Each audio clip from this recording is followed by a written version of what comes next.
Allora, buonasera a tutti e ringrazio a nome della Fondazione Moresa che ha collaborato con il Comune di Vittorio Veneto per l'organizzazione della serata e della settimana di azione contro il razzismo e direi di cominciare subito perché il programma è ricco e di cominciare ovviamente con i saluti del padrone di casa che è il sindaco di Vittorio Veneto, Tonon.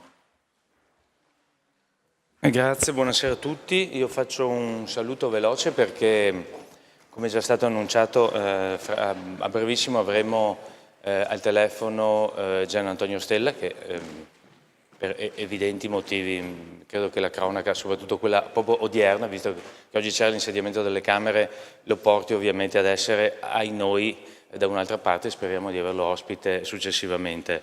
Io ringrazio tutti gli intervenuti.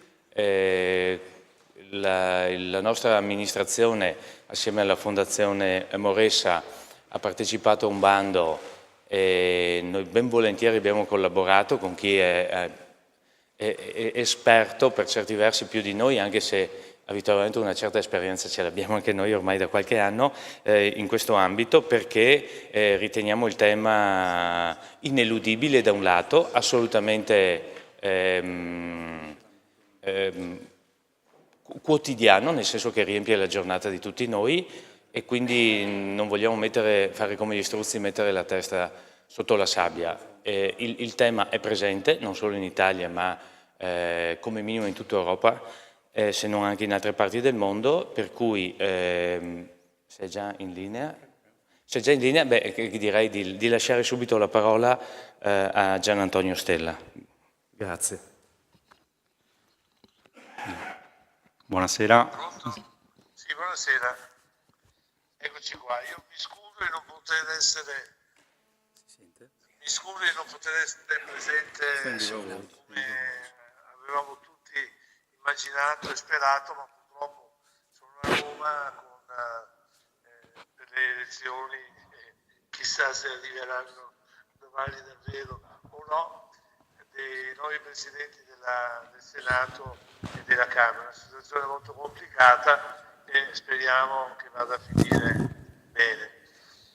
Il tema di cui parlate questa sera è particolarmente interessante e mi dispiace davvero non essere lì con voi perché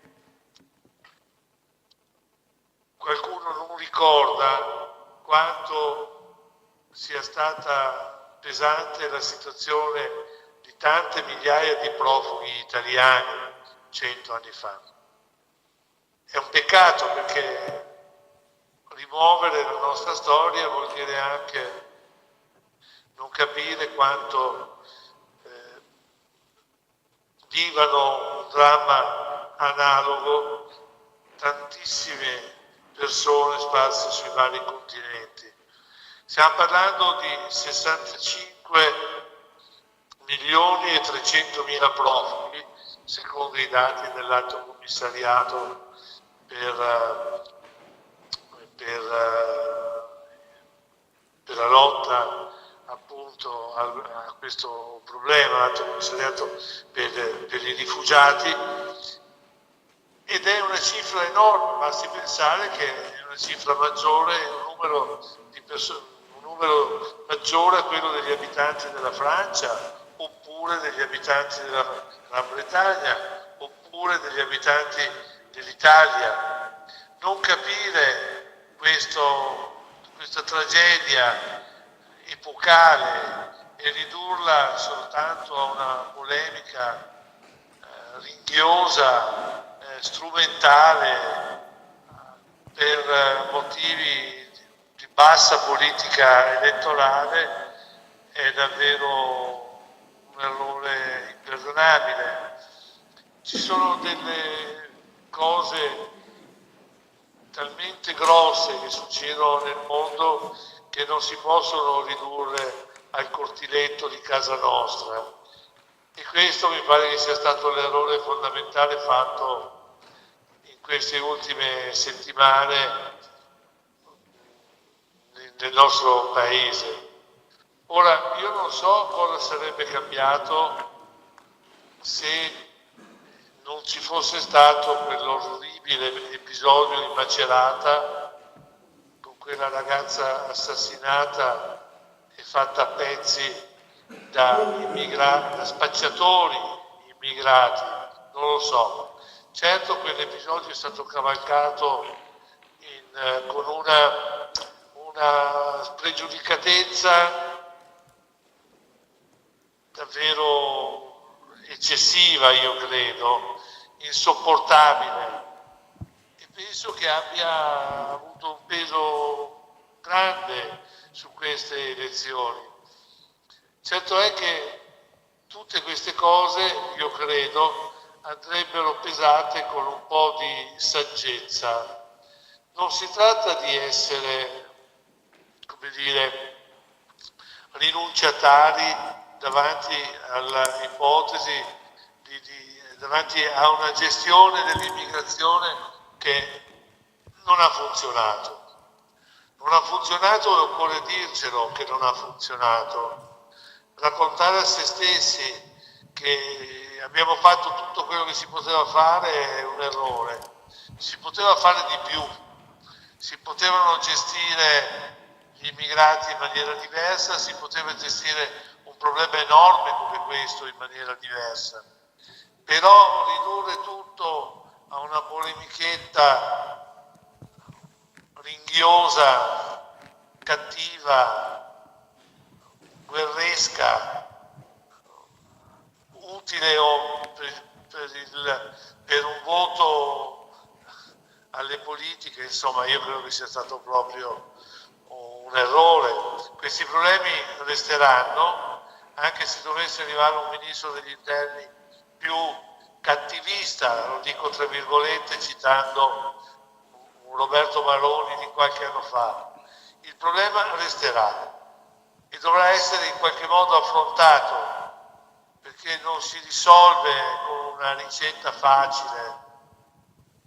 Non è una questione di intervenire in modo più veloce, espedire le persone in modo più veloce e dare l'impressione che questi temi si possano risolvere così, con un tocco di bacchetta magica, appunto. Sarà complesso, sarà molto complesso risolverlo e chissà se ci riusciremo mai davvero. Ma in ogni caso io credo che dimenticare o rimuovere il problema di questi profughi vuol dire anche rimuovere la nostra storia, vuol dire non voler ricordare che cosa è successo con la fuga di tanti italiani sotto la spinta di una guerra che a noi veneti finì in casa, finì direttamente in casa. Non ricordarlo è un'ulteriore offesa alla nostra storia dopo quella che c'è già stata in questi anni, di rifiutare il ricordo di tanti emigrati che sono stati costretti ad andarsene, un'epoca che non è finita tanto tempo fa. Vorrei ricordare che negli anni 50, tra il 1951 e il 1961, il Veneto è l'unica regione italiana che continua a perdere abitanti tra il censimento del 51 e quello del 61 a causa dell'emigrazione, e che c'erano paesi, cito su tutti Gorgo e Monticano, che in quel decennio si trovarono ad avere il 28% degli abitanti che decisero di emigrare e andare a cercare fortuna all'estero. Ecco, io credo che questi ricordi non possano essere cancellati, non è con queste piccole operazioni di rimozione del passato che si possono risolvere i problemi di oggi. Io credo di poter solo aggiungere i miei auguri, buon lavoro a tutti voi e mandarvi un abbraccio. Grazie.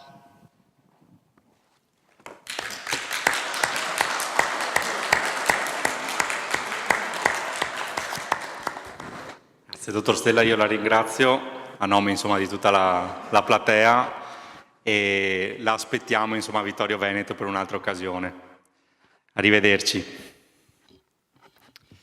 E quindi colgo alcuni spunti insomma, che ha lanciato Gian Antonio Stella per introdurre insomma, il dibattito e le testimonianze di questa sera. E mi ha colpito soprattutto un termine che ha usato che è saggezza nella gestione dell'immigrazione. E, un tema che sicuramente in questi anni è esploso ed l'abbiamo visto anche, come l'ha ricordato anche Stella, è stato cruciale nell'ultima campagna elettorale, ma è un tema su cui molto spesso la narrazione ha mistificato la realtà. Stella ricordava i 65 milioni di profughi che ci sono al mondo. In Italia abbiamo 180.000 migranti ospitati nei nostri centri di accoglienza e molto spesso i media, ma anche noi addetti ai lavori, parliamo di emergenza immigrazione, parliamo di collasso del sistema di accoglienza e raccontiamo di una realtà che i dati dicono appunto 180.000 persone, se fossero ripartite in maniera omogenea tra gli 8.000 comuni italiani, ogni comune si dovrebbe fare carico di circa 22 migranti. Quindi, ripeto, non è per sminuire il tema e l'impatto del tema, ma è anche per dare una dimensione reale ai fenomeni. Fenomeni che appunto hanno un legame anche con il passato e giustamente è stato detto da Stella, è sbagliato rimuovere il passato, è sbagliato dimenticare il passato e proprio il primo intervento della serata, quello di Daniele Ceschin, che è vice sindaco di Mogliano Veneto e storico che si è occupato in particolare proprio del fenomeno degli esuli di Caporetto e dell'Italia del Piave, quindi soprattutto degli ultimi anni della Grande Guerra e quindi del fenomeno che ha visto interessate anche proprio le zone del nord-est e di questo territorio proprio dopo la sconfitta di Caporetto e quindi 100 anni fa i profughi eravamo noi, quindi erano gli italiani che scappavano da queste zone, dal Veneto, dal Friuli e dal nord-est e cercavano riparo altrove e quindi partire da questa storia può aiutare poi a capire la realtà di oggi. Prego.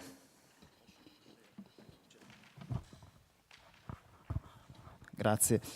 Beh, intanto buonasera a tutti, io vi ringrazio ovviamente per l'invito e credo che parlare oggi di profughi significa ovviamente parlare di un tema molto attuale, però il mio intervento sarà un intervento legato al passato, legato a quelli che sono stati profughi esattamente 100 anni fa, durante la Prima Guerra Mondiale. E partirei da un'immagine che è una cartina geografica. L'anno scorso c'era stato a Palazzo Bomben, alla Fondazione Benetton di Treviso, una bellissima mostra c'era stata, intitolata "La geografia serve a fare la guerra". Sì, la geografia serve a fare la guerra, perché da Romolo e Remo in avanti le guerre si sono combattute per dei confini, un solco che viene varcato e una guerra che inizia. E quindi partirei da questa cartina, che è una cartina che in qualche modo ci dà la percezione del territorio che viene perduto immediatamente dopo la rotta di Caporetto. Dico dopo la rotta di Caporetto perché Caporetto, come hanno spiegato alcuni illustri storici anche recentemente, si compone di due elementi: la battaglia, quindi la rottura del fronte sull'Alto Isonzo, e poi la rotta vera e propria, cioè la ritirata dell'esercito italiano dall'Isonzo al Piave. È una ritirata che impegna quasi 2 milioni di soldati, che retrocedono, ripiegano dall'Isonzo e dalla valle del Piave poi verso il centro del Veneto. È una ritirata che dura 17 giorni, è una ritirata che si porta dietro anche l'esodo di molti civili.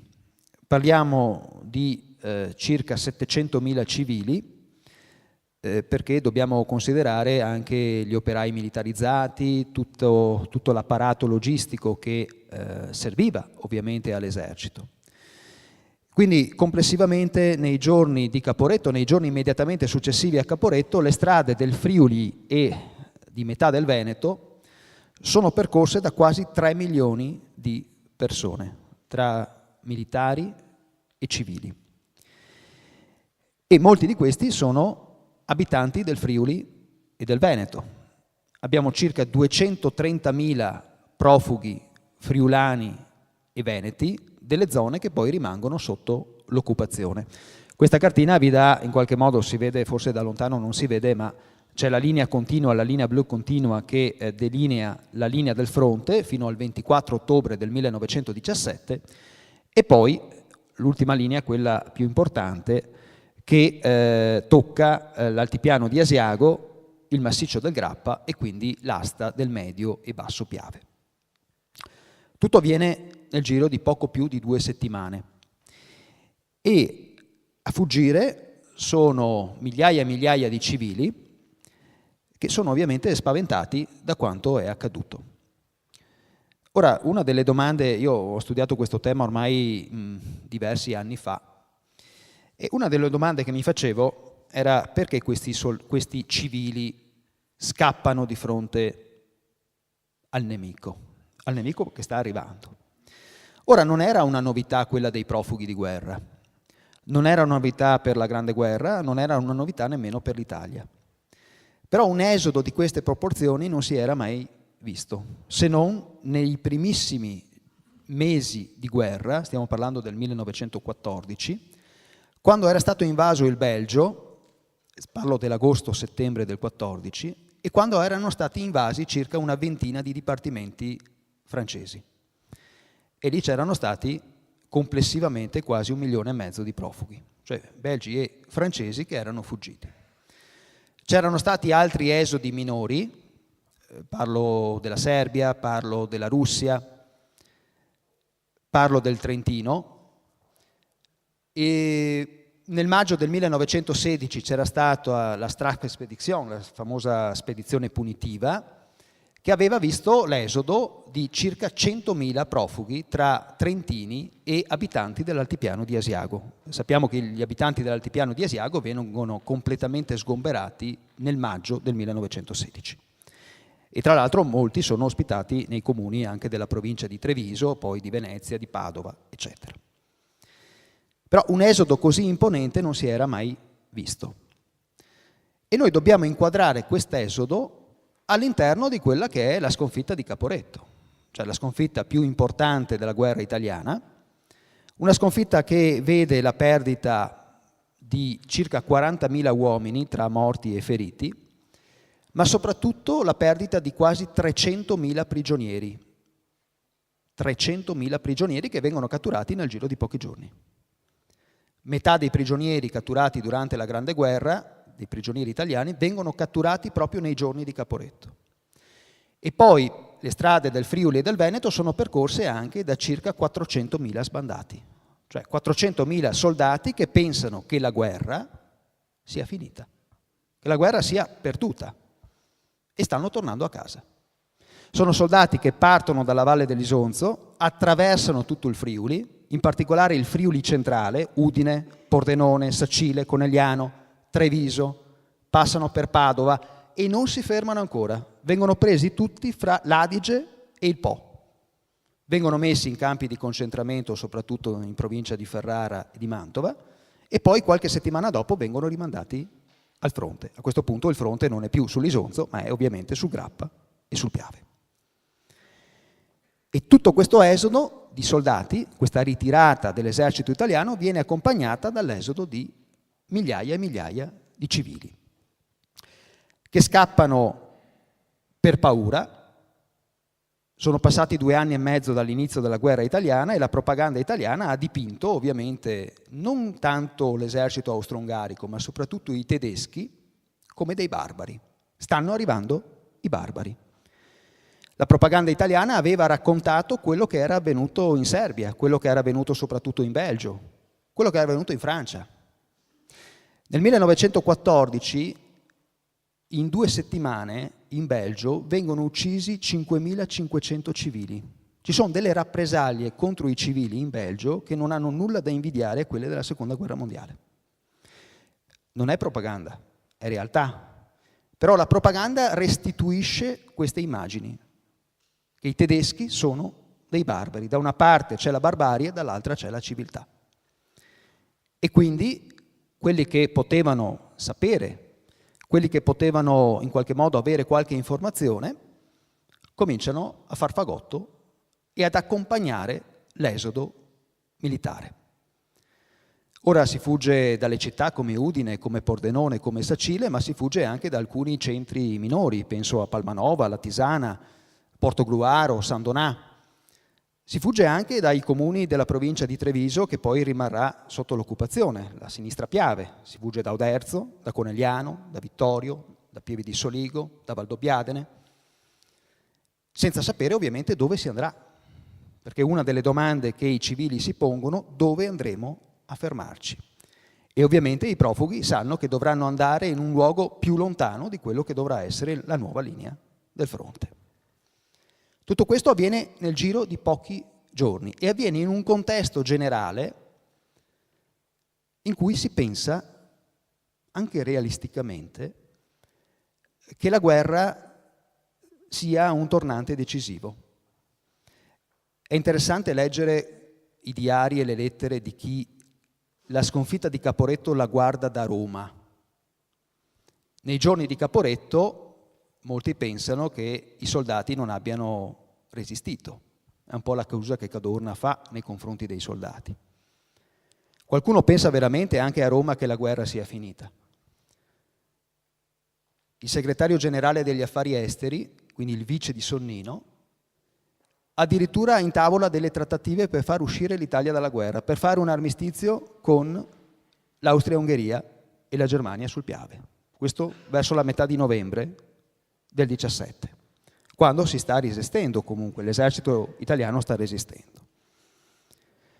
Ma quanti sono questi civili che scappano, che fuggono di fronte al nemico? Per paura, ovviamente.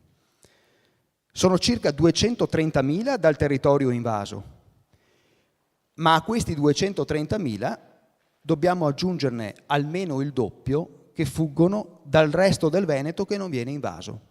Gente che fugge da Treviso, dalla provincia di Treviso, dalla provincia di Venezia, dalla provincia di Padova, da quella di Vicenza, che non si aspetta ovviamente una resistenza dell'esercito italiano sul Piave e sul Grappa e quindi cominciano a fuggire. Ecco, una delle domande che mi facevo: come ha fatto la classe dirigente italiana, a livello nazionale ma a livello locale, a gestire questa emergenza? Perché qui veramente parliamo di emergenza. Parliamo di 500.000 di profughi, ce n'erano già 100.000 in giro per l'Italia, trentini e soprattutto profughi dell'altipiano di Asiago. Gestire 500.000 di profughi, 500.000 di civili, in un contesto che è quello della rotta di Caporetto, dei giorni immediatamente successivi alla rotta di Caporetto. E a questa domanda ovviamente ho cercato delle risposte, innanzitutto analizzando i documenti d'archivio, analizzando le fonti ufficiali. Che cosa fa il Ministero dell'Interno? Perché tutto viene gestito dal Ministero dell'Interno, in collaborazione con le autorità militari, ma come potete ben capire le autorità militari in quei giorni hanno altri problemi. Il Ministero dell'Interno chiede ai prefetti quanti profughi possono ospitare nel loro territorio. Lo chiedono ovviamente nel giro, la risposta deve essere molto, molto pronta, molto rapida. I prefetti fanno un giro tra i sindaci e cercano di capire quanti locali hanno a disposizione. Quanti locali hanno a disposizione? Quanti profughi puoi ospitare nel tuo territorio, nel tuo comune? Ovviamente tutti i sindaci, tutti i prefetti cercano di comunicare dei dati che sono parziali. Lo dico con un sorriso sulle labbra perché anch'io da amministratore comunale, come lo è Roberto Tonon, in questi anni ci poniamo ovviamente questo tema. Molte cose che dirò adesso sembrano scritte, insomma, negli ultimi anni. Il Ministero dell'Interno quindi comunica, i prefetti comunicano al Ministero dell'Interno la disponibilità e i numeri che vengono dati dalle prefetture ovviamente sono sottostimati. Ad esempio il prefetto di Avellino comunica che può ospitare 1500 profughi, 1500, quindi ha locali per 1500 profughi, ne arrivano 2 settimane dopo, ne arrivano 7500, che poi dovranno essere ripartiti in tutti i comuni dell'Irpinia. Solo per fare un esempio, ma potrei fare anche tantissimi altri esempi. Passiamo all'immagine successiva per vedere un po' la ripartizione dei profughi, perché ho detto parliamo di 500.000 di profughi. La prima destinazione viene in qualche modo assegnata ai profughi che sono scappati dal Friuli e dal resto del Veneto e sono profughi che non hanno ovviamente niente con loro. È interessante leggere le cronache di Treviso dei giorni immediatamente successivi alla rotta di Caporetto, perché il sindaco di Treviso, ad esempio, cerca di rassicurare i suoi cittadini che i profughi friulani che stanno arrivando non si fermeranno a Treviso ma andranno oltre. Ma anche i profughi non si fermano a Padova, a Ferrara, a Verona. I profughi vengono tra Ferrara e Bologna messi su dei treni e in base alla disponibilità o meno di un sussidio o vengono mandati verso Firenze, quindi verso la Toscana, oppure vengono inoltrati lungo la riviera romagnola e dalla Romagna vengono poi inoltrati verso le Marche, verso l'Abruzzo, fino all'Italia meridionale. Quelli che vengono inoltrati in Italia meridionale sono profughi non abbienti, quelli che hanno bisogno di un sussidio. Quelli che vengono mandati verso Firenze, verso le grandi città, sono profughi che possono sopravvivere, vivere senza un sussidio. E il tema del sussidio ovviamente è importante. Sussidio giornaliero di 1,25 lire al giorno. I prefetti, nel comunicare la disponibilità, diciamo, di locali, hanno anche dato un altro dato. Il dato rispetto alla possibilità di far mangiare questi profughi, perché un altro dei problemi è dar da mangiare a questi profughi. Tenete conto che l'esodo dura diversi giorni. Stiamo parlando di 500.000 di persone che vengono distribuite praticamente in tutto il paese. Questi sono i dati del censimento che viene effettuato nell'ottobre del 1918, quindi è la fotografia esattamente un anno dopo Caporetto, nei giorni di Vittorio Veneto. È una fotografia che ci dice che di questi 500.000 di profughi, 120.000 sono rimasti in Veneto, cioè sono profughi ad esempio della provincia di Venezia o di Treviso che sono ospitati a Rovigo piuttosto che a Verona. Ce ne sono 70.000 in Lombardia, non solamente a Milano, ma anche in altre città lombarde, in altre province. Ce ne sono quasi 70.000 in Emilia e in Toscana. In Toscana, ad esempio, prendono sede quasi tutti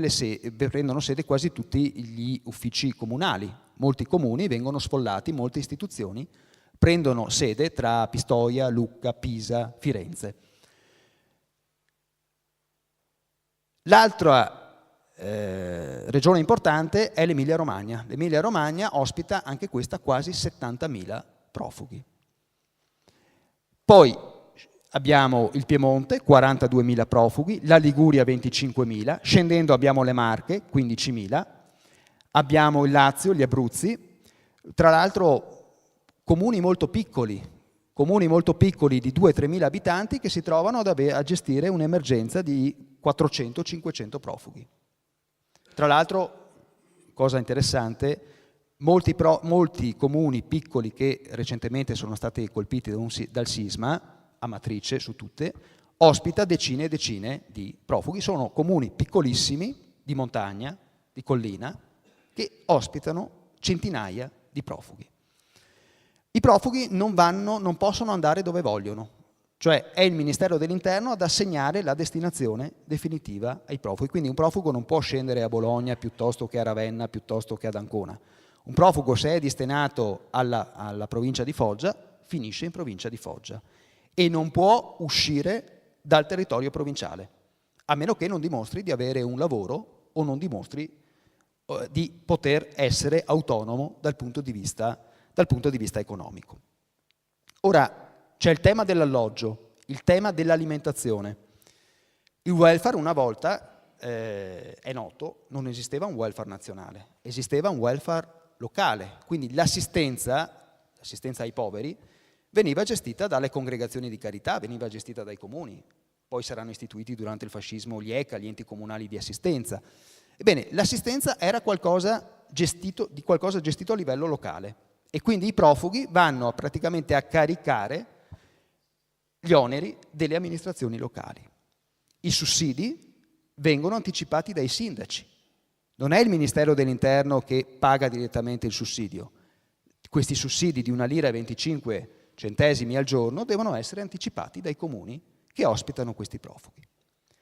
Quindi il tema dell'alloggio, il tema dell'alimentazione, il tema del sussidio, il tema del lavoro. Io ho parlato di profughi finora, avrei dovuto parlare di profughe. Il 62% dei profughi durante la Prima Guerra Mondiale è costituito da donne con bambini. Ci sono quasi 80.000 bambini, quasi 80.000. E le donne, soprattutto le donne, costituiscono in molte regioni d'Italia manodopera a basso costo. Abbiamo delle profughe friulane, ad esempio, che vengono impiegate in provincia di Vercelli a mondare riso, cosa che non avevano mai fatto ovviamente in Friuli. Fanno ovviamente questo lavoro e portano via il lavoro alle donne locali oppure alle donne che migravano da altre regioni, da altre province, per andare a lavorare nelle risaie della provincia di Pavia oppure della provincia di Vercelli. Il tema del lavoro è un tema fondamentale perché chi lavora non ha più diritto al sussidio, perde automaticamente il sussidio e quindi alcuni profughi trovano agevole conservare il sussidio e non lavorare. E poi c'è il grande tema del pregiudizio nei confronti dei profughi. E sul tema del pregiudizio vorrei soffermarmi un attimo perché è centrale in tutta questa storia. È centrale perché quelle cose, le dinamiche che ho descritto sono dinamiche comprensibili, l'alloggio, l'alimentazione, il sussidio. Però il tema del pregiudizio, spiegato oggi, parlando dei profughi di 100 anni fa, va in qualche modo contestualizzato. Ora noi siamo di fronte a un'emergenza nazionale, 500.000 di profughi che si riversano al di qua del Piave, qualcosa di mai visto prima. Sono profughi italiani, non sono profughi sloveni o trentini che erano sudditi dell'Austria-Ungheria, sono profughi italiani, friulani e veneti.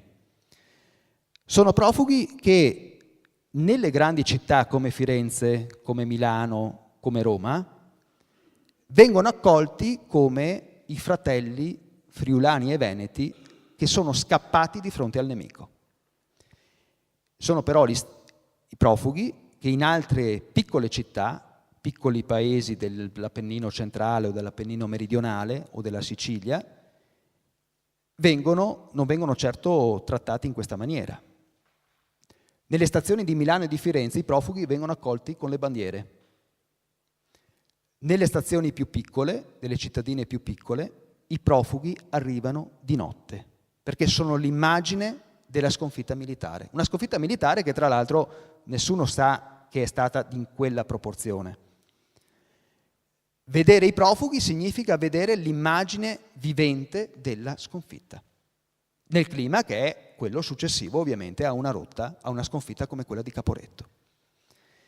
E quindi se in un primo momento, nei primi giorni, nelle prime settimane, attorno ai profughi si creano anche degli episodi di solidarietà sono ovviamente comitati di assistenza pubblica, sono le camere del lavoro che organizzano una raccolta di fondi. Ci sono tantissime, decine e decine di episodi di solidarietà, di raccolta di fondi, ma anche di vestiti, di scarpe, eccetera, per aiutare questi profughi sfortunati. Se nei primi giorni e nelle prime settimane succede questo, nei mesi successivi questi profughi cominciano ad essere osteggiati. I bambini profughi non frequentano le stesse scuole dove vanno i bambini locali. Nel marzo del 1918, quando Napoli viene bombardata nel marzo del 1918 e vengono arrestati una decina di profughi veneti, accusati di aver salutato gli aerei e di aver fatto dei segnali. Vengono arrestati. I profughi vivono di espedienti, soprattutto nelle piccole cittadine dell'Appennino. I profughi, ad esempio, si dedicano al furto campestre, che veniva punito molto severamente. Le donne sono impiegate nei lavori agricoli, sottopagate, ovviamente, perché costituiscono, come dicevo prima, manodopera a basso costo. Molti ragazzi, molti adolescenti vengono impiegati, ad esempio, nelle miniere di zolfo in Sicilia. Abbiamo tantissime storie, abbiamo tantissime testimonianze di questo tipo. E il pregiudizio però è un pregiudizio che pesa molto su questa esperienza. Qualcuno potrebbe dire, ma questi profughi sono sì fuggiti dal nemico, però quelli che stavano dall'altra parte, noi lo sappiamo benissimo, nella sinistra Piave, quanto sia stata più dura l'esistenza dei rimasti, no? Quelli che sono morti di fame, quelli che hanno subito la violenza del nemico. Però nei giorni di Caporetto ovviamente questo non si poteva immaginare. Questi profughi quindi vivono un'esperienza che è straordinaria, direi. Hanno lasciato tracce di questa storia, hanno lasciato una memoria, però quello che pesa di più nei loro confronti è proprio il pregiudizio. È un pregiudizio, va detto, che è però reciproco, nel senso che questi profughi si portano dietro tutti i pregiudizi che avevano nei confronti delle altre regioni, degli abitanti, delle altre Italie. Io ho immaginato questa esperienza come l'incontro di Italie diverse, di Italie che non si conoscono. Questi profughi per la prima volta viaggiavano in Italia. Era molto più semplice per dei friulani e dei veneti, ad esempio, conoscere l'Austria-Ungheria. Esisteva una forte emigrazione, soprattutto dal Friuli, verso l'Austria, verso la Boemia, verso l'Ungheria, la Slovenia, eccetera. Ecco, il pregiudizio è la cosa che pesa di più. È la cosa che è rimasta di più nella memoria ed è il tema del pregiudizio un tema che andrebbe analizzato anche leggendo le lettere di questi profughi, lettere che quasi sempre sono richieste di aiuto, richieste di sussidio, richieste di avere un aiuto materiale, delle scarpe, dei vestiti, richieste di avere anche un lavoro, oppure di essere trasferiti dall'Italia meridionale verso l'Italia settentrionale. C'è anche questo tipo di pregiudizio. Il tema della profuganza è un tema che è stato purtroppo rimosso dalla storia nazionale, questo va detto. Va detto perché dei profughi durante la Grande Guerra si sono cominciati a studiare solamente pochi anni fa. Perché questa rimozione, questa lacuna della memoria e anche della storiografia? Perché i profughi in qualche modo, come dicevo prima, rappresentavano la sconfitta militare. Erano l'immagine vivente della sconfitta, come i prigionieri, l'immagine di una battaglia perduta. E anche il ritorno di queste persone è un ritorno traumatico, perché quella cesura che si è creata con Caporetto, cioè la fuga di circa il 20% della popolazione, non si è più rimarginata. Quando tornano i profughi, soprattutto nei territori della sinistra Piave, parlo della provincia di Treviso, che è la provincia che subisce i danni maggiori, i sindaci che sono fuggiti dopo Caporetto, quando ritornano, non riescono più a gestire il loro territorio, devono dimettersi, perché sono stati i primi a scappare, sono stati i primi a tornare e non vengono più riconosciuti dalla popolazione che è rimasta.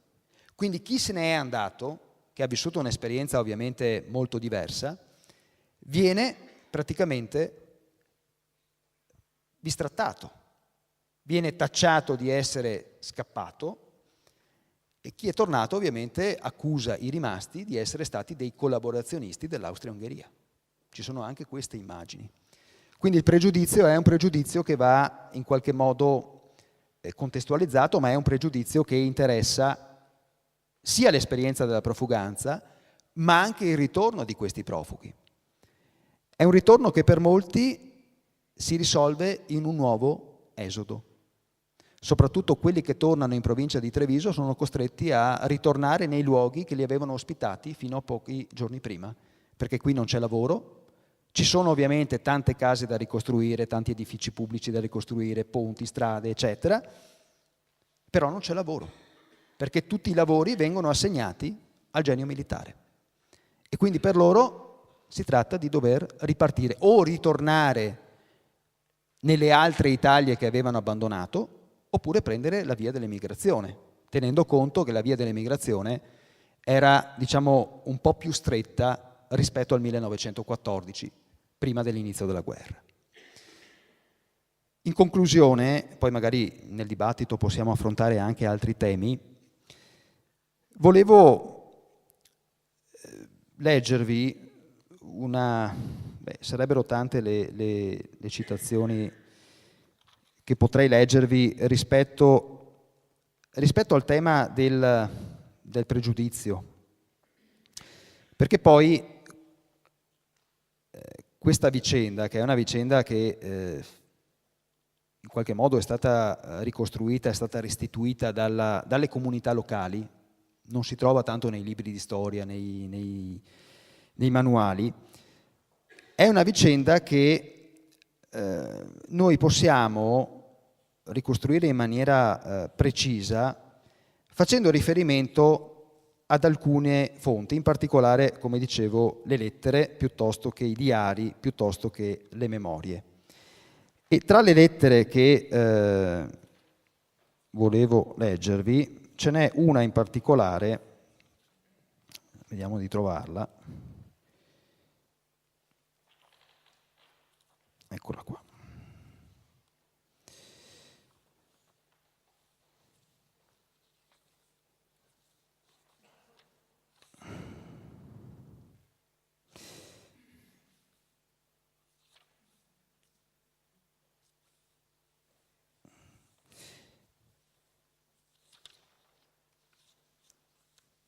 Un medico di Conegliano che è profugo, è quindi una persona abbiente. Non prendiamo, diciamo, il povero Cristo, quello che è fuggito per caso, ma quello che in qualche modo può restituirci la dimensione dell'esodo. Un medico di Conegliano che scrive a Luigi Luzzati. Luigi Luzzati era parlamentare, era quello che coordina un comitato parlamentare veneto per l'assistenza ai profughi. E lui si trova in provincia di Bologna, questo medico, e scrive che l'erbivendola dica a noi che una volta l'insalata la metteva via per i maiali e ora per i profughi, pazienza. Che qui ci si dica tedeschi, vada, ma che ci si voglia lasciare senza tetto, questo no. O, se si avesse saputo che il Po rappresentava non una grossa difesa, ma la muraglia della Cina, non si sarebbe mica arrivati fin qua. Eppure, avevo un patrimonio io. Guadagnavo 20.000 lire l'anno. Che colpa ne ho io se sono veneto? Che merito ha questa gente che nasce, vive e muore tra la mortadella e i cotechini? Ecco, questa è una testimonianza che oggi può anche far sorridere, che però ci dà la percezione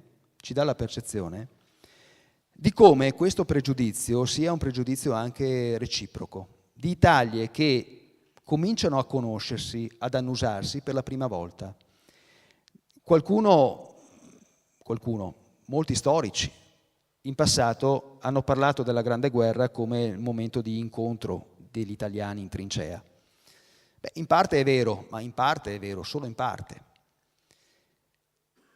L'esodo di Caporetto, questo 500.000 di profughi, è sì l'incontro di Italie diverse che non si conoscono, ma che alla fine di questa esperienza non hanno maturato questa conoscenza. Questo pregiudizio rimane purtroppo anche dopo. Per carità, parliamo di 500.000 di profughi in un paese che aveva quasi 40 milioni di abitanti all'epoca. Però questo ci dà in qualche modo la percezione di come i pregiudizi, anche durante una guerra, siano duri a morire. E voglio proprio concludere con un dettaglio.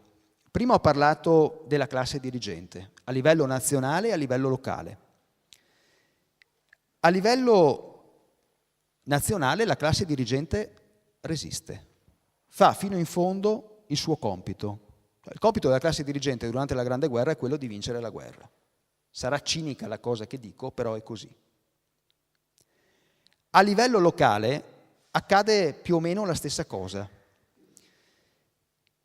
Però i prefetti, quando chiedono ai sindaci quanti locali hanno a disposizione, hanno un altro strumento formidabile, la possibilità di requisire i locali sfitti, di requisire tutti gli alberghi, tutti gli ostelli, di requisire qualsiasi locale possa essere adibito ad ospitare un profugo.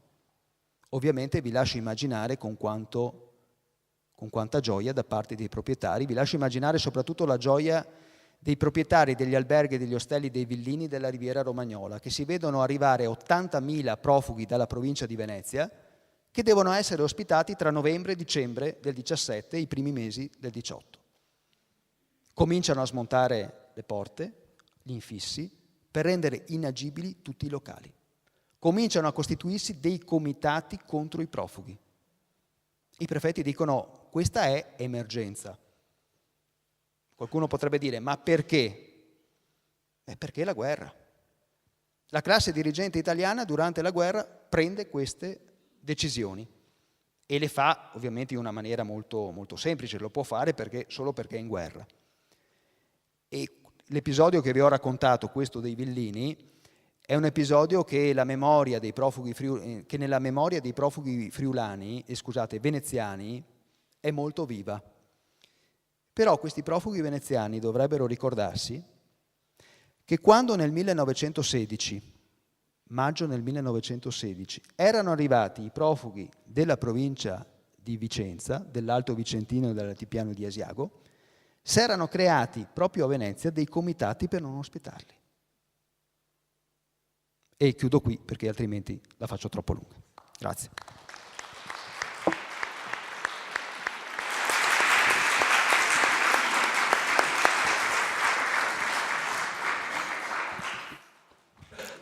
Grazie al professor Ceschin per questa bella e ricca panoramica, insomma, sulla situazione storica di 100 anni fa, e penso che ci siano molti elementi che possono essere proprio letti alla luce dei fatti di oggi, insomma, la comunicazione tra prefetti e sindaci, o meglio lo scontro in molti casi tra prefetti e sindaci, la creazione dei comitati antiprofughi, il pregiudizio, la manodopera a basso costo, sono tutti temi che vediamo anche oggi e che forse questi spunti che lei ci ha dato potrebbero essere utili a quella che Stella chiamava la saggezza nella gestione dell'immigrazione.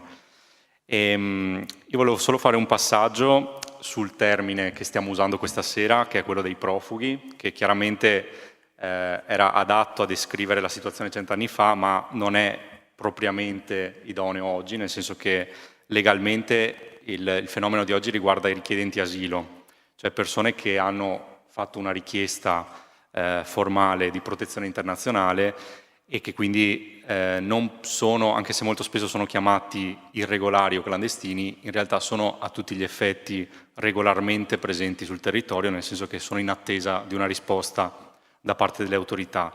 E qui sta un po' uno dei paradossi della situazione di oggi, non solo a livello nazionale ma a livello europeo, cioè il fatto che esista il diritto alla richiesta di protezione internazionale, ma questo diritto può essere esercitato solo una volta messo piede in Europa. Quindi queste sono persone che sono entrate illegalmente, ma poi richiedono la tutela, la protezione internazionale. Quindi non esiste ad oggi un canale legale per entrare a richiedere protezione internazionale. Questo appunto è uno dei grandi paradossi della situazione odierna, che poi genera tutti i problemi che conosciamo. E un altro grosso problema è quello della distribuzione. Noi, come dicevo prima, viviamo una distribuzione assolutamente disomogenea e mi permetto, in particolare in Veneto viviamo questa situazione. Il Veneto ad oggi ospita circa 13.000 richiedenti asilo, ma una particolarità del Veneto sono situazioni di grande concentrazione come Cona, come Oderzo, come Bagnoli, come la caserma Serena di Treviso. E, ripeto, è una situazione quasi tipicamente veneta, nel senso che in altre realtà, soprattutto al sud, c'è invece un'accoglienza diffusa più omogenea. E proprio in una di queste realtà di grande disagio e di grande difficoltà, che è la caserma Serena, è nato il progetto Talking Hands, ovvero Mani che parlano. E abbiamo qui Fabrizio Urettini, che è un designer, un art director, come si definisce, ed è uno dei fondatori, dei promotori di questo progetto, che è un progetto, mi permetto di dire, molto lungimirante, molto anche innovativo, nel senso che oltre a occuparsi, cioè non si occupa di accoglienza in senso stretto, nel senso di alloggio dei richiedenti asilo, ma si occupa di un primo tentativo di integrazione. Nel suo caso Fabrizio appunto ha messo a disposizione la propria competenza, la propria esperienza per in qualche modo insegnare e dare l'opportunità ai richiedenti asilo di imparare un mestiere e sviluppare una capacità. Lascio quindi a lui la parola per spiegare l'iniziativa. Sì, buonasera, io ti rubo il posto anche Enrico, così riesco anche ad aprire questo. Questo, no? Se me lo apri. Allora sì, ecco, magari visto un po' le premesse, faccio anche una piccola premessa, ecco, rispetto a come nasce e in quale momento nasce questa esperienza. Ecco, molti di voi probabilmente ricorderanno nell'estate, nel luglio del 2016, in occasione dell'arrivo di peraltro un piccolo gruppo di richiedenti asilo in un quartiere di Treviso, nel quartiere di Quinto, produsse e sviluppò quello che poi la narrazione ufficiale, i giornali raccontarono come una sorta di sommossa, di piccolo pogrom di quartiere che mise a fuoco molti dei materiali che erano destinati a questi alloggi, cosa che scatenò poi un dibattito a livello nazionale. Ecco, a Treviso non siamo nuovi, insomma questo primato, ahimè, anche in passato spesso, diciamo, atteggiamenti xenofobi e l'intolleranza, diciamo, ha fatto un po' scuola in questa città. E questo devo dire, è stato poi una delle ragioni che poi ha prodotto una serie di errori che sono stati commessi dopo. Ecco, il Veneto ha questo primato rispetto ad altre regioni d'Italia di aver avuto moltissime, il Veneto e il Friuli, moltissime caserme che non sono più in gran parte utilizzate, per cui sono poi diventate appunto dei modelli di accoglienza, hotspot, centri di accoglienza straordinaria. Diciamo che nell'ennesima emergenza italiana sono stati visti come soluzione a un problema senza comunque ipotizzare delle azioni che potessero avere, diciamo, un più ampio respiro, comunque una prospettiva sul lungo termine. Da appunto questa sommossa di quartiere, che poi sappiamo molto bene, insomma, essere stata comunque monopolizzata da elementi appartenenti alla destra radicale, si è passati appunto alla nascita di uno dei più importanti centri di raccolta di richiedenti asilo del Veneto, che è la caserma Serena di Dosson di Casier, che era stato pensato come luogo per ospitare all'incirca 400 richiedenti asilo. Anche su quello non è mai stato dichiarato il numero effettivo e molto spesso, ahimè, reale delle persone alloggiate all'interno della struttura. Possiamo dire con certezza che in alcuni periodi ce ne sono state all'incirca 800 fino a 1000 persone. In questo momento, per fortuna, la struttura si sta progressivamente svuotando, sono state molte, soprattutto le famiglie, le donne, ecco, sono state inserite all'interno di altre progettualità, altri modelli di accoglienza. Al momento all'interno della struttura ci sono circa 400 persone. Ecco, il pensiero immediato, quello che soprattutto poi anche un po' per toglierci un po' questa macchia che aveva colpito la città, il pensiero immediato che abbiamo avuto per dare un messaggio di segno contrario rispetto ai fatti di Quinto è stato quello di iniziare a immaginare, a pensare delle iniziative per intercettare questi che poi a tutti gli effetti sono diventati nuovi cittadini della nostra città. Da lì è nata l'esperienza di una palestra popolare, una palestra di quartiere, un luogo che fosse aperto e accessibile ai ragazzi, dove sono stati creati 2 corsi di ginnastica la mattina, dove c'erano degli allenatori che in questo modo hanno partecipato a una sorta di processo di riattivazione. Ecco, molto si potrebbe dire sulla realtà appunto di questi grossi centri d'accoglienza, ma probabilmente l'aspetto a mio parere più drammatico è vedere ragazzi così giovani nel pieno delle loro forze di fatto ridotti a una sorta di inezia più o meno forzata, comunque a subire un processo di disattivazione all'interno di questi spazi che comunque sono chiusi rispetto anche alle popolazioni locali, rispetto all'esterno, dove di fatto c'è un tempo sospeso e poi per molti aspetti c'è anche un sistema anche di amministrazione diverso e di diritti diversi rispetto a quelli che poi viviamo noi insomma come normali cittadini.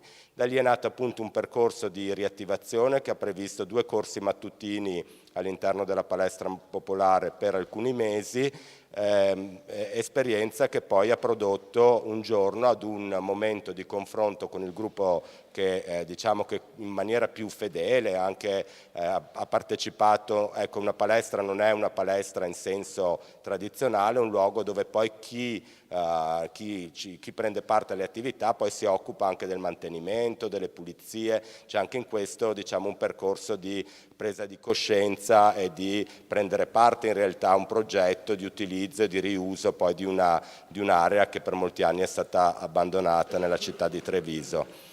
Un'altra caserma, ecco, però in questo caso una caserma non amministrata da una cooperativa o da un soggetto comunque che ha un appalto appunto sull'accoglienza dei richiedenti asilo. Siamo una realtà indipendente e su questo abbiamo costruito immediatamente una rete di solidarietà che potesse attivarsi appunto per creare dei momenti di incontro tra popolazione locale e appunto questi nuovi giovanissimi cittadini di Treviso.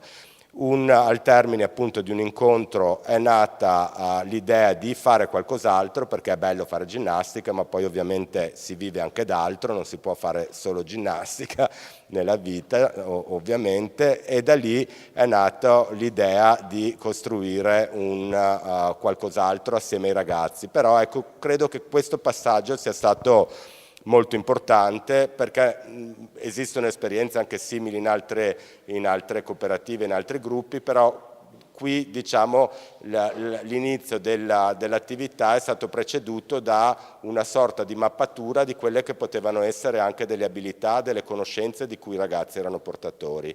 Quindi a ciascuno, a ognuno dei ragazzi è stato chiesto che cosa sapevano fare e poi che cosa gli sarebbe piaciuto ovviamente anche fare. E lì devo dire che è nato è emerso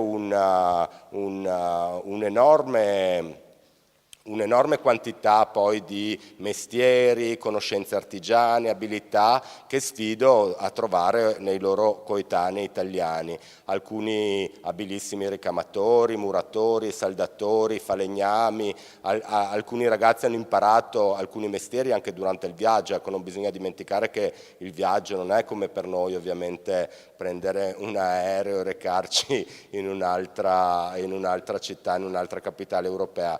Per alcuni di loro il viaggio è durato mediamente 3 anni, 4 anni, con un periodo peraltro variabilmente tra i 6 mesi e l'anno, alle volte anche anno e mezzo, in Libia, dove è in corso una guerra civile, dove ovviamente hanno vissuto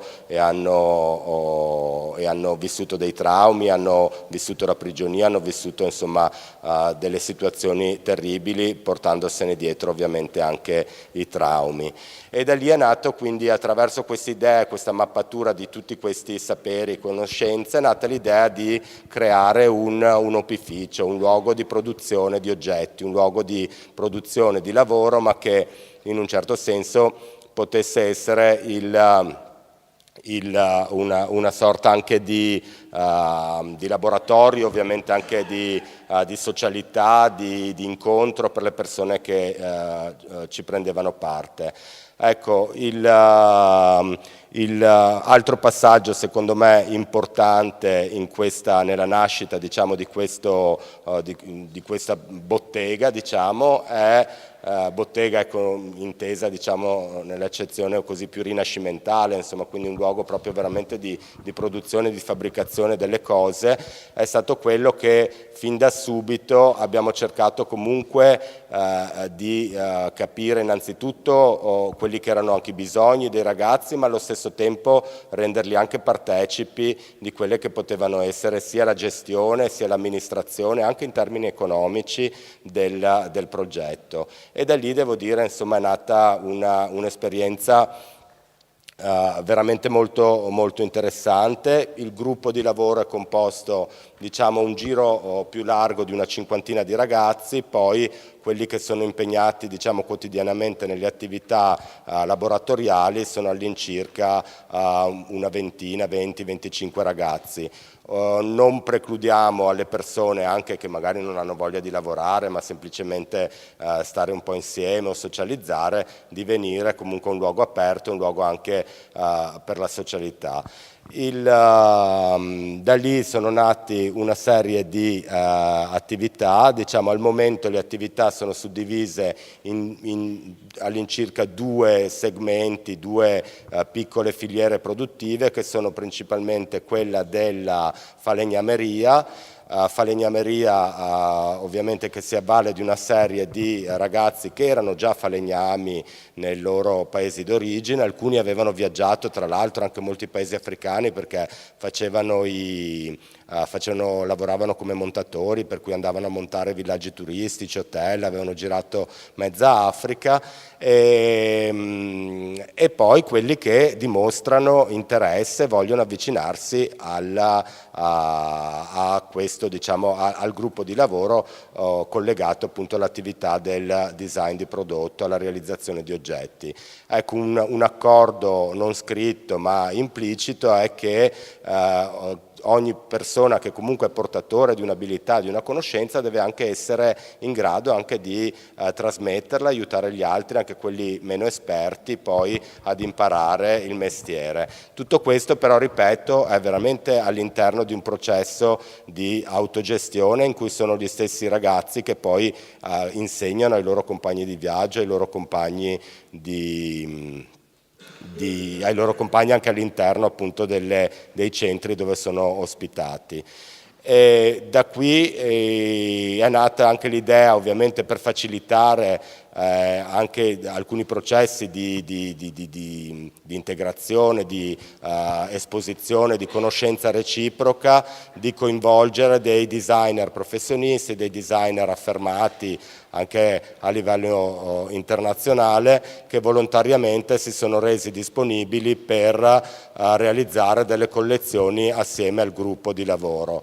Ecco, su questo diciamo che il ruolo del laboratorio non è stato quello tipico, classico del fornitore di servizi, diciamo il terzista che produce l'idea per il designer diciamo affermato internazionale, ma quanto piuttosto il ruolo del designer è stato quello di avere dei momenti di confronto e di incontro con i ragazzi per poi intuire quelle che erano sia le capacità, ovviamente i materiali, le strumentazioni, e poi cercare di mettere tutto questo all'interno insomma di un'idea di un design organico che potesse ovviamente mettere in evidenza quelle che erano delle conoscenze artigiane e anche delle sensibilità provenienti dai paesi d'origine.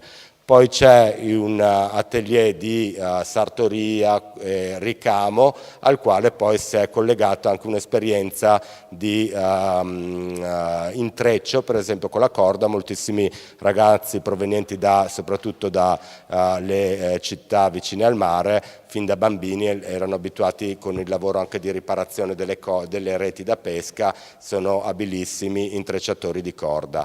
Ecco, in questo processo, diciamo, sia nel cercare di coinvolgere dei designer professionisti, ma anche di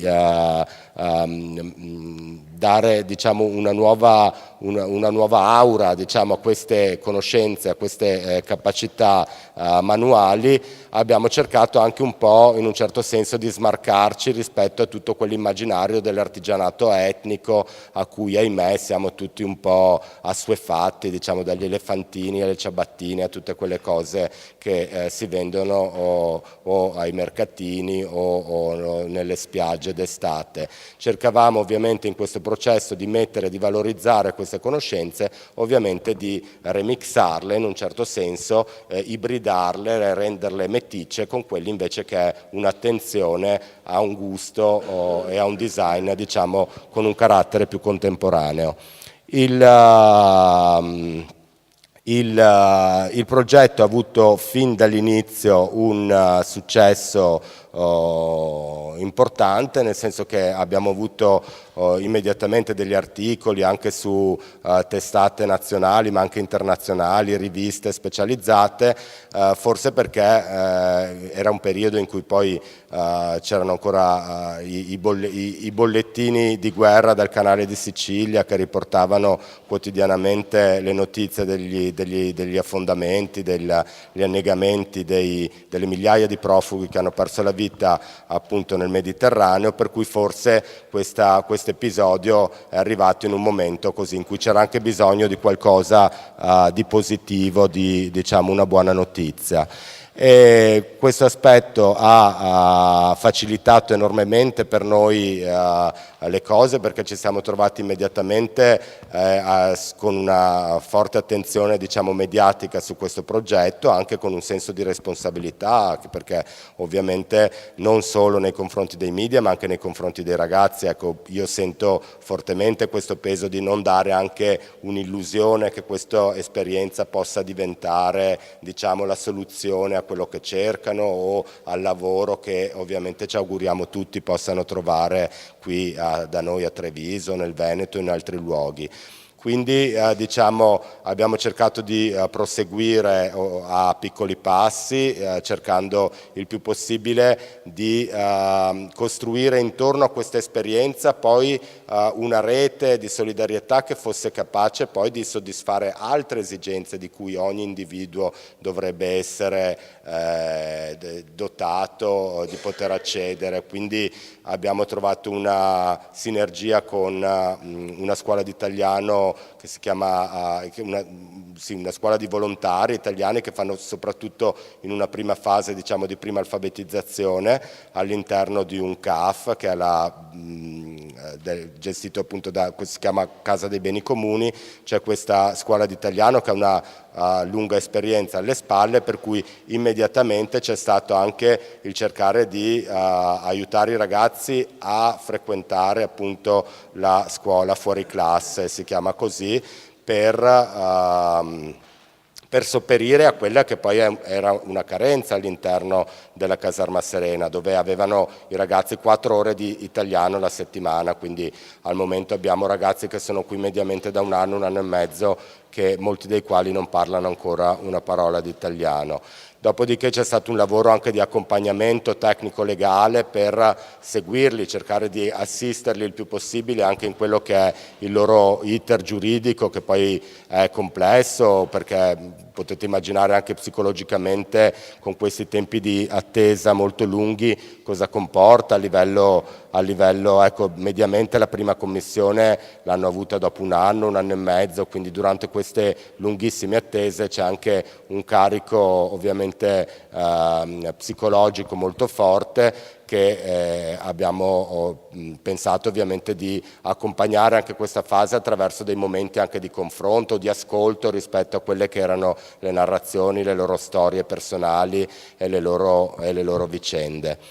Questa è una collezione, diciamo, la prima, diciamo, frutto di una collaborazione con Matteo Zorzenoni. Matteo Zorzenoni è un designer che lavora molto, lavora per Venini, è esposto in musei importanti, è esposto al Centre Pompidou di Parigi, alla Triennale di Milano, e con lui abbiamo realizzato questa collezione dall'evocativo titolo di Rifugiati, che sono delle microarchitetture domestiche, dove delle casette in sostanza per bambini, sono degli elementi d'arredo per camera per bambini, ovviamente il gioco di parola rifugiati e rifugiati, che ha avuto molto successo, è stata pubblicata in diverse testate e di fatto sono un po' queste sorte di comfort zone, questi luoghi dove ai bambini piace poi ogni tanto anfrattarsi, rifugiarsi.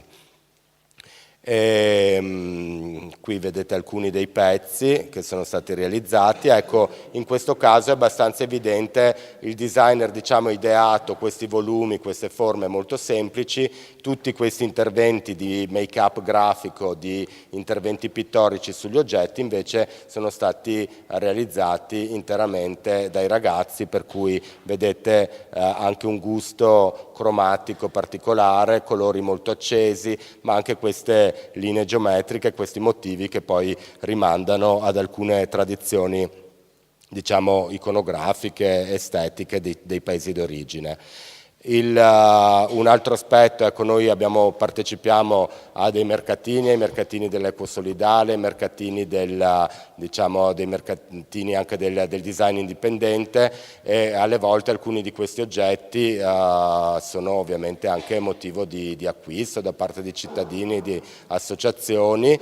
In questo abbiamo pensato, proprio per il discorso che sono un po' ingombranti, il fatto di consegnarli a domicilio, di portarli a mano alle persone, per cui queste consegne a domicilio diventano anche occasione per delle passeggiate di quartiere, per incontrare le persone e anche perché no, per autopromuoverci. Alcune sono state regalate a un asilo comunale, per cui anche all'interno di questo asilo di Via Tezzone è stata organizzata una cerimonia dalle maestre, che poi abbiamo fatto consegnare direttamente di persona dai richiedenti asilo le casette ai bambini. E poi, ecco, il partecipare a una rete di solidarietà più ampia, che ci ha visti sicuramente coinvolti nella piattaforma Veneto Accoglie, quindi anche tra i promotori della marcia che si è svolta a Venezia circa un anno fa, e poi anche ad alcuni degli appuntamenti più significativi del Treviso provincia, tra cui appunto la Fiera dei Quattro Passi, che si svolge nel Parco della Provincia, e il Festival Ritmi e Danze del Mondo, organizzato da Don Bruno Baratto nella Villa Wasserman a Giavera del Montello. Le nostre apparizioni in questi mercatini sono sempre molto ben viste, soprattutto dai bambini che subito si lanciano su questi oggetti, anche per questo aspetto così fortemente caratterizzato fortemente dai colori. E poi quello di cui vi accennavo prima, un corso di italiano ritagliato sul gruppo di lavoro, per cui l'utilizzo di strumenti e utensili di lavoro durante la lezione. Si parte dall'idea che una lingua la impari più velocemente se ti serve a qualcosa, quindi non era tanto un'operazione per dare un aspetto funzionale o funzionalistico alla lingua italiana, quanto piuttosto di invogliare e anche rendere autonomi i ragazzi di poter andare poi a comprarsi i chiodi, le viti o gli attrezzi autonomamente in ferramenta. Questo è un progetto invece sartoriale, è il classico gilet che utilizzano molto spesso i richiedenti asilo che si spostano in città in bicicletta, è un indumento ad alta visibilità che è stato reso double face, quindi è una sorta di divisa che è diventata una divisa del richiedente asilo, si è voluto renderla così un pochino più cool, ecco. Ecco, qui vedete alcuni degli articoli che sono stati pubblicati, riviste che normalmente non si occupano di queste tematiche, come il Decor, una rivista di design, il periodico Vita, Melting Pot invece che si occupa di questioni relative ai diritti di cittadinanza, la rivista dell'Università di Padova, il Bo, Marie Claire, che è un settimanale femminile che molti di voi conosceranno, una collaborazione con ZDF, che è l'equivalente della Rai 2 tedesca, Quartz, una rivista molto importante di economia americana, che ha individuato questo episodio come strategia per combattere la xenofobia con il design, Infomigrants, che è una piattaforma europea che si occupa di migrazione. Un altro esperimento sempre di uscire, quindi entrare in contatto con la città, un'esperienza partecipativa in un parco pubblico in cui abbiamo trasferito le nostre attività in un parco, visti magari con sospetto la prima volta, la seconda volta qualche signora si è avvicinata magari guardando un punto di uncinetto, un punto di ricamo diverso da come lo fa lei, e poi è nato l'idea di creare una grande opera collettiva, un grande tappeto blu a cui poi hanno partecipato i ragazzi richiedenti asilo, ma poi anche molte delle persone che attraversano e frequentano questo parco. Ogni giovedì per tutta l'estate eravamo in questo parchetto in via Dalmazia, in un quartiere di Treviso, a realizzare questo atelier en plein air. Questa è l'opera che è stata realizzata. Abbiamo organizzato anche una raccolta alimentare nel mese invernale, adesso ci vorrebbe più tempo per raccontarvi tutto, ma moltissimi dei ragazzi che prima erano all'interno delle strutture adesso sono fuori dal programma per scadenza dei termini o per ottenimento dello status di rifugiato, e questo sta provocando dei problemi forse ancora più complessi e più drammatici rispetto a prima. Abbiamo una numerosa popolazione di nuovi senza fissa dimora e molto giovani in città, alcuni dei quali nell'inverno non avevano dei luoghi dove ripararsi, non avevano accesso neppure al cibo, se non a quello che viene dato alla mensa della Caritas, ma che apre alle 7 di sera, quindi durante tutto il giorno erano a stomaco vuoto. In questo abbiamo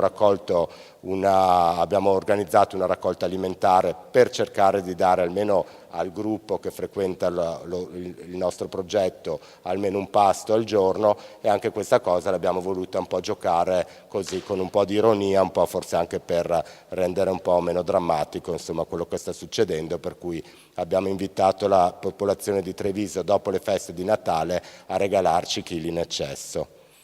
E cosa che c'è stata un'enorme risposta, moltissime persone, associazioni, gruppi parrocchiali hanno aderito alla nostra call for food, e siamo riusciti perlomeno a garantire un pasto per tutto l'inverno ai ragazzi che frequentano lo spazio. Grazie e buonasera.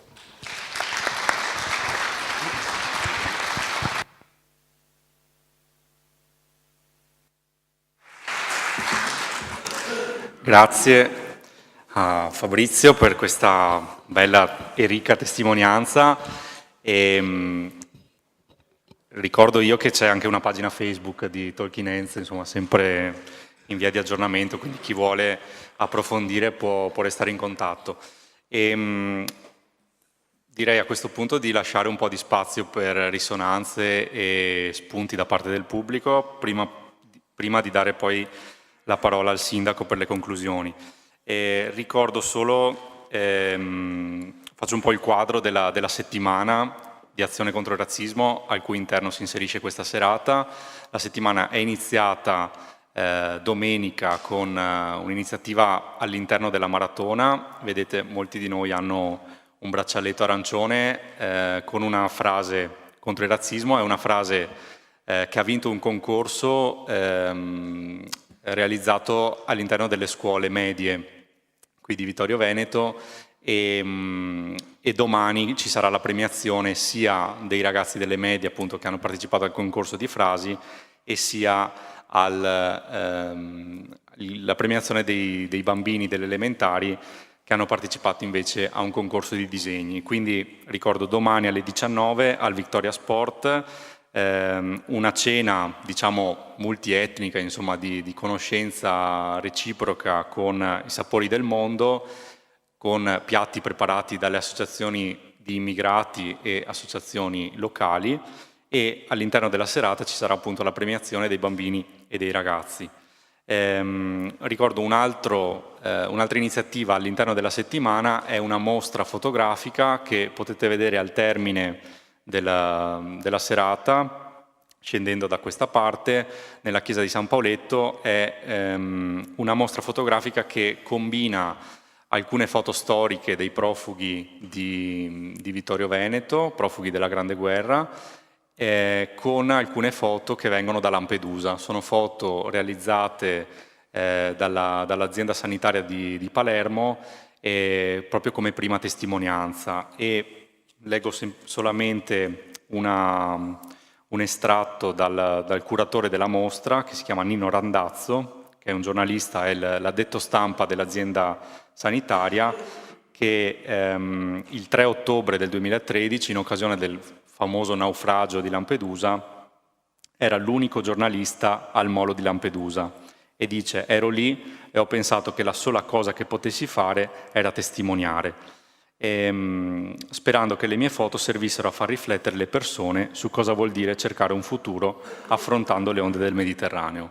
E vedrete quindi nella chiesa di San Paoletto queste foto molto significative, assieme vedrete i disegni che poi domani verranno premiati, e poi ci sarà anche un rinfresco appunto per concludere la serata. Quindi io chiedo a Stefania se mi dà una mano col microfono e chiedo la cortesia di interventi brevi e sintetici per poi andare alle conclusioni.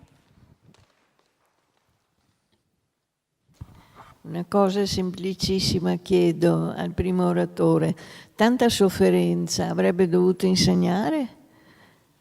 E invece sembra che la storia, almeno quella di oggi, dica il contrario, allora il dolore di oggi è il dolore di ieri, il dolore del nostro popolo di ieri. Oggi è cambiato completamente, questa parola non ha un altro significato, allora non capisco più proprio veramente, perché di solito le grandissime esperienze insegnano qualche cosa. Io mi sento colpevole perché accetto male, io italiana intendo. La storia invece dice che i miei nonni hanno sofferto questa cosa e io so che l'hanno anche raccontata, la conosco, siamo figli di emigranti anche noi, o nel caso della guerra, come è stato raccontato, o dopo, o anche prima, perché insomma l'emigrazione italiana ha tanti anni, una storia lunghissima. Cioè sono molto... mi sento dentro vuota, nel senso che non ho risposte. Io chiedo scusa, ma è tutto qui. Io quando mi sono iscritto al corso di laurea in storia, tantissimi anni fa a Venezia, fortunatamente il mio docente di storia della storiografia, nella prima lezione mi ha detto guardate che dopo Auschwitz e dopo Hiroshima e Nagasaki la storia non ha più nulla da insegnare. E quindi io non ho mai detto ai miei studenti che la storia è maestra di vita, mai.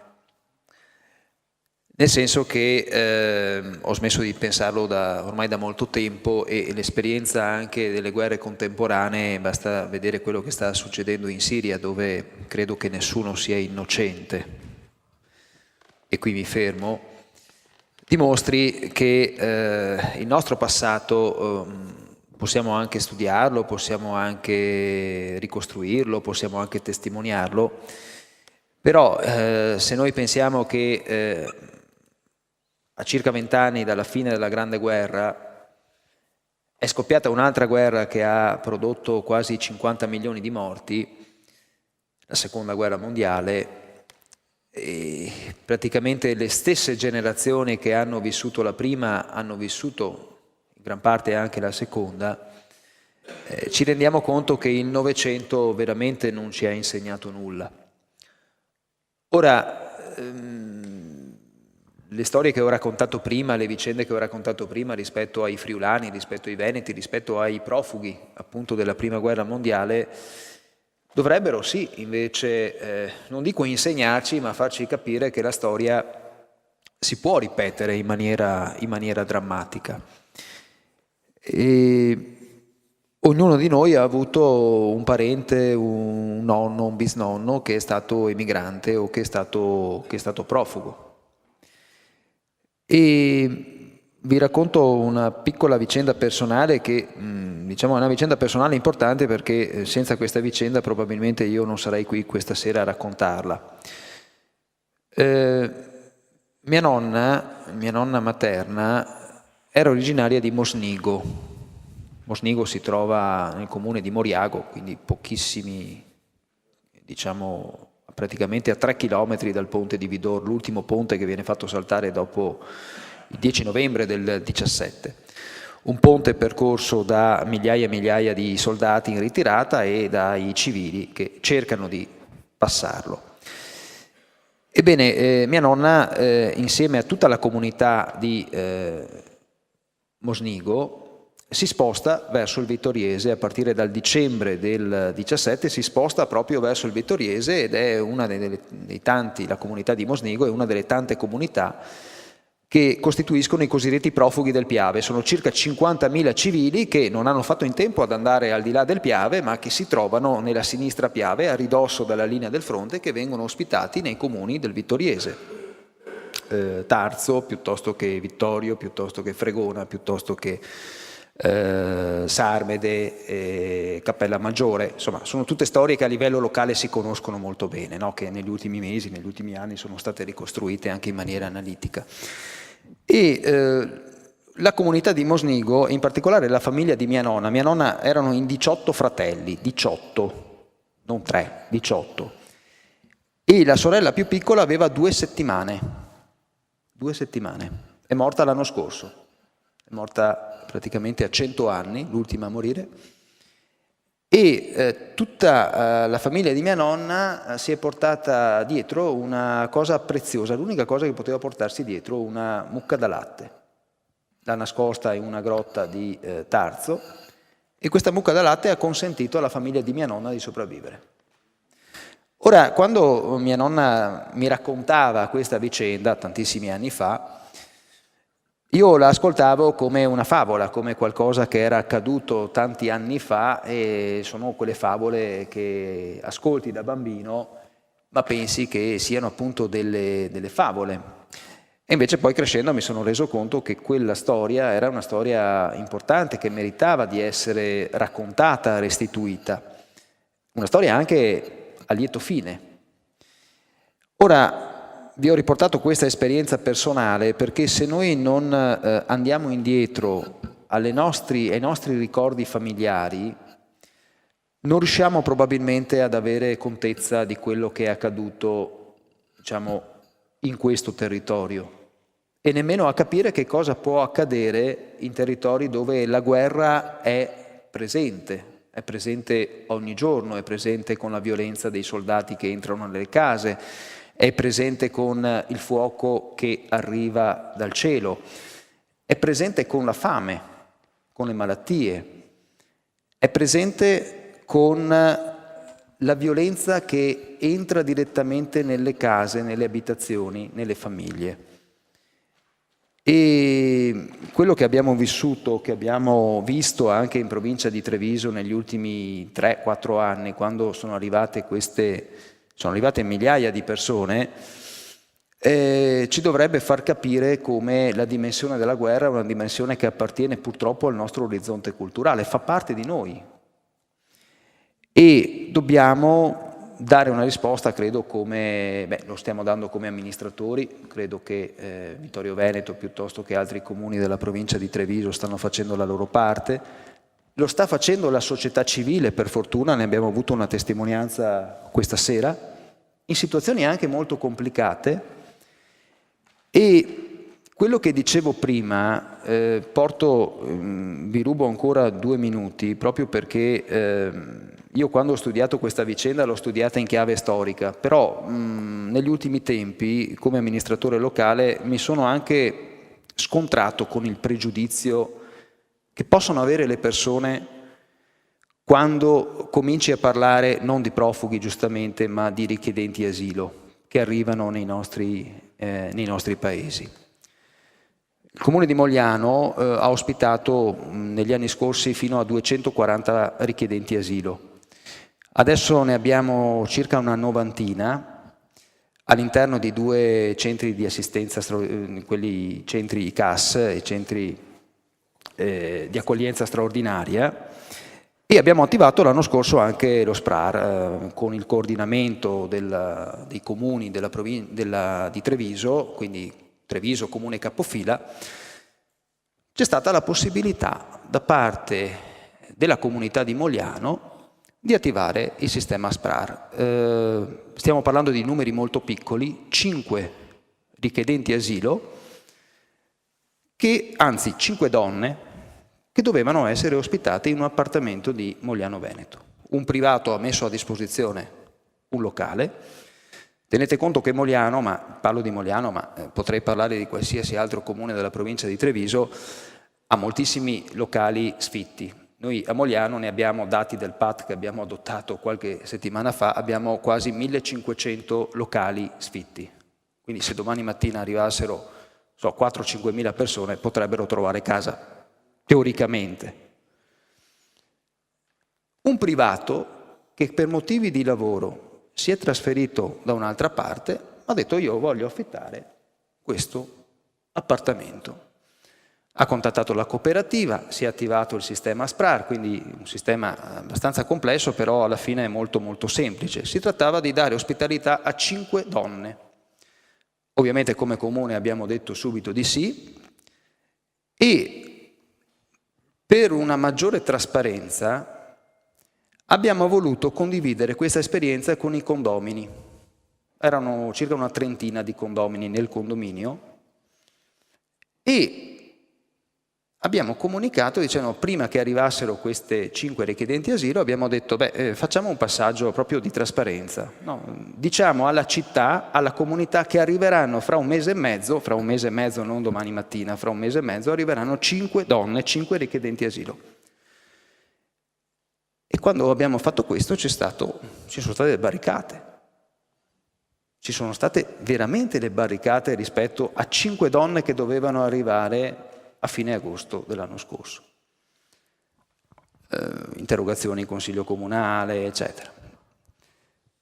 Alla fine abbiamo tenuto il punto, le 5 richiedenti asilo sono arrivate a distanza di una settimana l'una dall'altra, e dopo un mese ho incontrato l'amministratore del condominio e mi ha detto: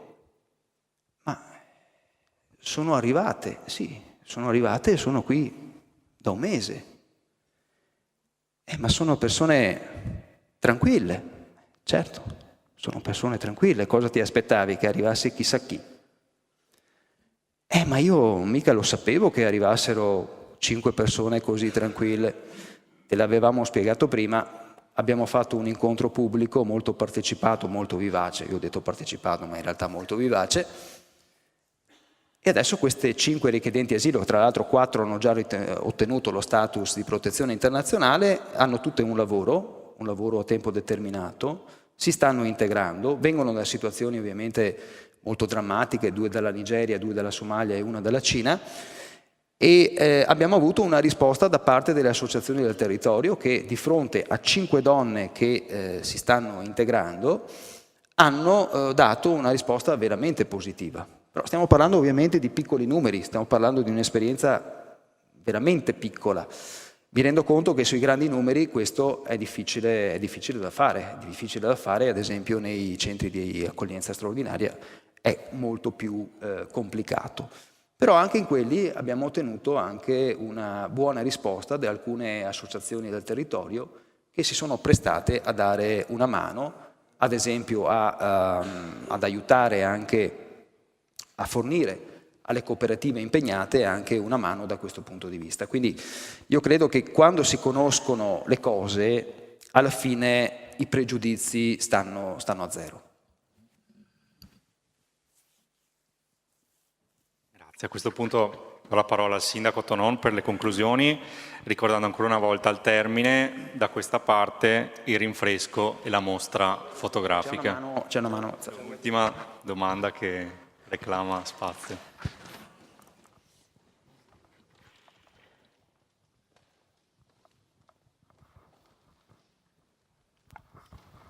Buonasera, io ho apprezzato molto il paragone quando eravamo noi profughi e come venivano accolti dagli stessi italiani, tenendo presente che la pelle era bianca.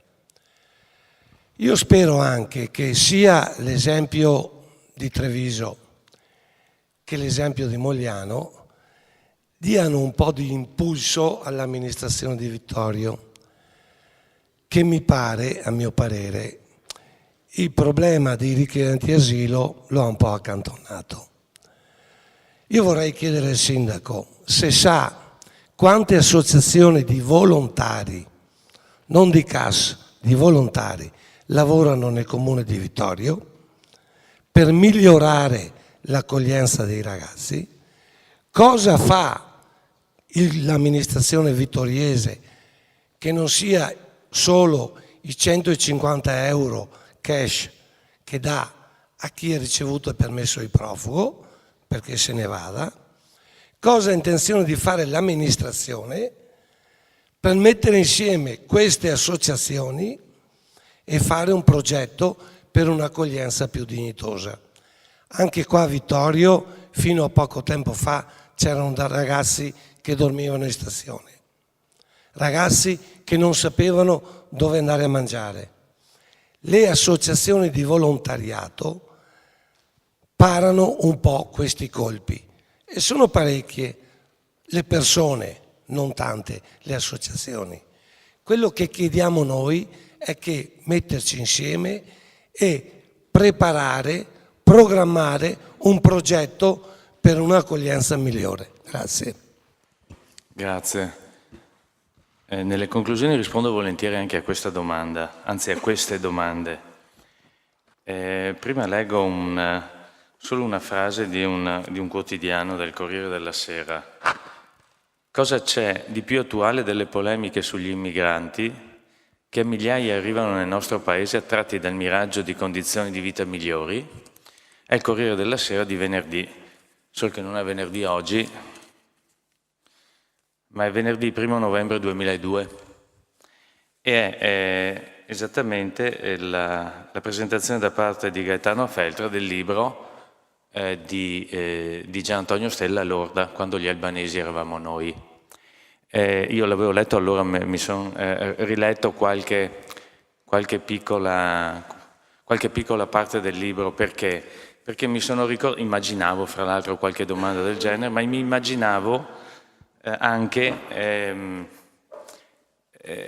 il tentativo di spiegare perché questa amministrazione all'interno del centenario ha ritenuto più che corretto collocare anche questa settimana. Allora, fra le altre cose, la nostra amministrazione è l'unica nel Veneto che, collaborando con la Fondazione Leone Moressa, ha ricevuto il finanziamento per questa settimana di sensibilizzazione e all'interno di questa settimana si colloca anche questa sera. Come ha spiegato prima l'amico e professor Daniele Ceschin, i profughi c'erano già 100 anni fa e erano proprio in questi luoghi, anzi noi, i nostri antenati, erano i profughi e abbiamo visto anche come erano accettati o non accettati. Che poi la storia sia maestra di vita o avesse ragione Vico che le cose, ahimè, si ripetono. A me viene sempre in mente però la frase terribile di Primo Levi: coloro che dimenticano il loro passato sono condannati a riviverlo, e credo sia una delle più amare profezie, ahimè.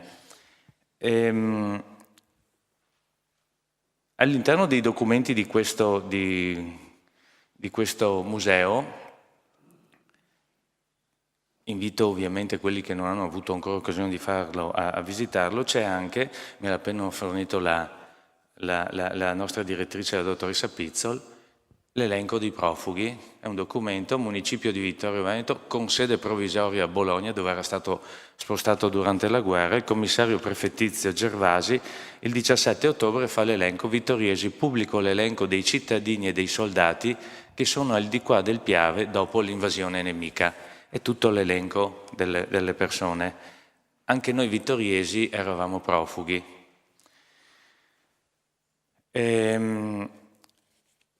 Il Comune di Vittorio Veneto dall'agosto 2014, anzi nell'agosto 2014, era il comune in provincia di Treviso che aveva il maggior numero di richiedenti asilo in territorio comunale. Siamo arrivati a numeri vicino ai 300. Io ricordo solo le fiaccolate organizzate e i falò sulle scale del municipio da parte di chi ovviamente era contrario, mentre noi eravamo in riunione con alcuni richiedenti asilo. Ricordo le manifestazioni davanti alla caserma Gotti quando si riteneva che potesse essere un nuovo Cassa. Ricordo anche le bombe carta che sono esplose nel municipio di Vittorio Veneto. E ricordo pure anche una busta con dei proiettili con una minaccia piuttosto chiara a proposito dei migranti. Ma questa è la parte, fra virgolette, brutta. Poi c'è anche una parte un po' diversa del racconto. C'è un racconto che dice che l'amministrazione comunale ha partecipato a dei bandi e ha finanziato, convinta che fosse una cosa doverosa e giusta, le associazioni, buona parte delle associazioni che noi ringraziamo e che lavorano per sostenere quelle persone, quei richiedenti asilo o profughi, corretto a dire richiedenti asilo, che ci sono nella nostra città. Sono stati presentati diversi progetti e molti di questi sono stati finanziati. I 150 euro non sono l'elemosina, nessuno in amministrazione fa l'elemosina, sono solo un modo per cercare di dare un piccolo aiuto, un piccolo sostegno a chi si trova in stato di necessità. D'altro canto i nostri servizi sociali lavorano e fanno progetti di integrazione tutti i giorni. Lavorano in maniera professionale e non solo, ma anche molto caritatevole, secondo me, in questo senso. L'amico Daniele Ceschin fa anche il vice sindaco a Mogliano e lui sa che anche loro, come del resto la nostra città ha avuto dei problemi. Le interpellanze, salvo ieri che c'era la seduta per il bilancio per cui non è possibile presentare le interpellanze, sono uno stillicidio quasi quotidiano, le interpellanze in Consiglio Comunale per quanto riguarda la politica dell'accoglienza nel nostro Comune. Sappiamo tutti, lo ha ricordato prima, che molto spesso ci si dimentica di qual è la situazione o si vuole far finta di niente.